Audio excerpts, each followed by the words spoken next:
Greetings. Am I exhibiting a lack of open-mindedness, or is my spouse perhaps displaying excessive naivety?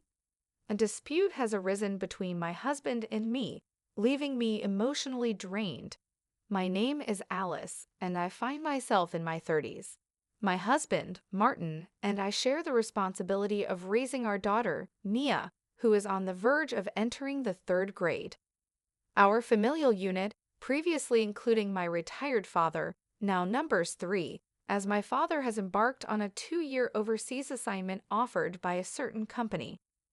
The discord originated with the prospect of accommodating my nephew, Philip, who is set to commence his college education. Given our proximity to his chosen institution, Martin was approached with a request for Philip to reside with us during his academic pursuits. The proposition entails his stay until he achieves financial independence through part-time employment, yet specifics regarding the required savings or timeframe remain elusive. Personally, I harbored reservations about sharing living quarters with a young man whom I encounter primarily during extended family vacations. My home-based professional responsibilities further diminish my enthusiasm for the notion. Upon voicing my concerns to Martin, his response was unforeseeably defensive. His retort questioned my lack of trust in Philip, leading to an impasse where neither party was willing to yield. Initial discussions involving Martin, Thomas's wife, and Philip himself had exhibited unanimous support for the idea. Philip explicitly expressed his desire to be under our care. Martin, however, appeared oblivious to the underlying complexities, dismissing any apprehensions about Mia and regarding the situation with unwarranted optimism. Our disagreement persists, with no resolution in sight. As the proprietor of the house registered under my name, I proposed deferring the decision until my father's return, urging a collective discussion. Martin, however, resisted this proposition, asserting that involving my father was unnecessary and advocating for a swift resolution over the phone. This stance, coupled with his encouragement for Philip's independence, raised doubts in my mind regarding the sincerity of Martin's intentions. The house, though aged, offers ample space, leading me to suspect clandestine discussions between Martin and my in-laws, with Martin striving to maintain a favorable impression on Thomas. Communicating via text during work hours, Martin suggested that the decision could be made without involving my father, emphasizing the surplus of rooms available. Despite my reservations, Martin remained steadfast in his opinion, refusing to budge until a decision was reached, thereby exacerbating the existing deadlock. It is disconcerting to contemplate anyone's displeasure upon discovering that their relatives have been relocated to their residence without consent, especially when they are not present. Martin, however, exhibits a noticeable lack of comprehension. When I inquired about the possibility of our relatives residing rent-free simply due to familial ties, he asserted that they were willing to remit $200, deeming it sufficient for one person. The basis for the in-laws' notion of adequacy remains unclear, as I am convinced that this amount is inadequate by any reasonable standard. The question arises, does $200 cover only monthly groceries? I limit the absence of prior consultation between Martin, Thomas, and me. If only they had sought my input earlier, I could have engaged in a thorough discussion with my father. However, I suspect a reluctance to consult him in advance, perhaps due to his benevolent yet stubborn nature, leading them to anticipate certain conditions. My apprehensions deepen as I entertain the thought that clandestine machinations have been underway since they learned of my father's overseas assignment. Seeking counsel, I decided to confide in a trusted confidant, my close friend Rosalie, a relationship spanning back to our middle school years. Recognizing the gravity of my situation, Rosalie promptly adjusted her schedule and suggested a private setting to ensure our conversation remained confidential. It felt serendipitous, as we hadn't caught up in a while. Initially engaging in light conversation, we eventually delved into the heart of the matter. I recounted the entire narrative to Rosalie, detailing Philip's request to move in while pursuing college, with vague assurances of financial independence. Martin, seemingly receptive, deferred the decision to me.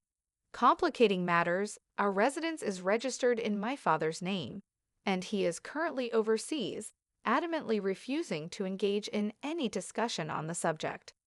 In addition to these complexities, I have the presence of my daughter Mia at home, and the prospect of accommodating a male relative who is essentially a stranger leaves me uneasy. Given that the house is registered under Dad's name, securing his approval is undoubtedly imperative. My suspicions regarding the timing of this proposition intensify, particularly as it coincides with Dad's absence from the country. Overwhelmed with emotion during our conversation, tears clouded my ability to articulate my thoughts comprehensively. Nonetheless, Rosie, my attentive confidant, offered unwavering support. With occasional back rubs and gentle encouragement, she urged me to continue sharing. Rosie, after absorbing my account, proffered her insights and counsel. Emphatically, she advised seeking Dad's input before making any decisions. She admonished me for contemplating acquiescence after the fact, highlighting the importance of Martin and Thomas respectfully requesting this favor. Addressing the absurdity of a $200 rent, she questioned the lack of clarity on shared responsibilities such as cooking, laundry, and utilities. The prospect of shouldering these burdens, especially with Martin's frequent work-related absences, raised valid concerns. Whether Martin was cognizant or oblivious to these considerations remained unclear. Rosie, in support of my perspective, pledged assistance if needed, expressing genuine understanding. Buoyed by this interaction, I resolved to discuss the matter with Dad. Martin, however, preempted my decision with a text, absolving himself of responsibility and leaving the decision to me. In response, I firmly conveyed my decision to decline. Martin, perplexed, challenged my rationale, insinuating an aversion to inconvenience. His response, devoid of coherence, aligned with Rosie's earlier assessment, a lack of genuine commitment to assuming responsibility. Realizing the need for a more substantive conversation, I determined to engage with Dad at the earliest opportunity. Martin's underlying concerns about potential conditions were evident. Even if Dad agreed, stipulations such as a curfew, household contributions, and academic diligence would likely be imposed. Given Philip's involvement in karate, weekend attendance at classes might also be required to instill discipline. Failure to meet any of these conditions could prompt Dad to insist on Philip's immediate return to his home country. Yet, in the face of potential conditions, I acknowledged that if Philip truly required this favor, my inclination was not to be perceived as heartless. The following day, I reached out to Dad as planned. Understandably uncomfortable with the notion of someone residing in his home while he was away, he refrained from granting permission.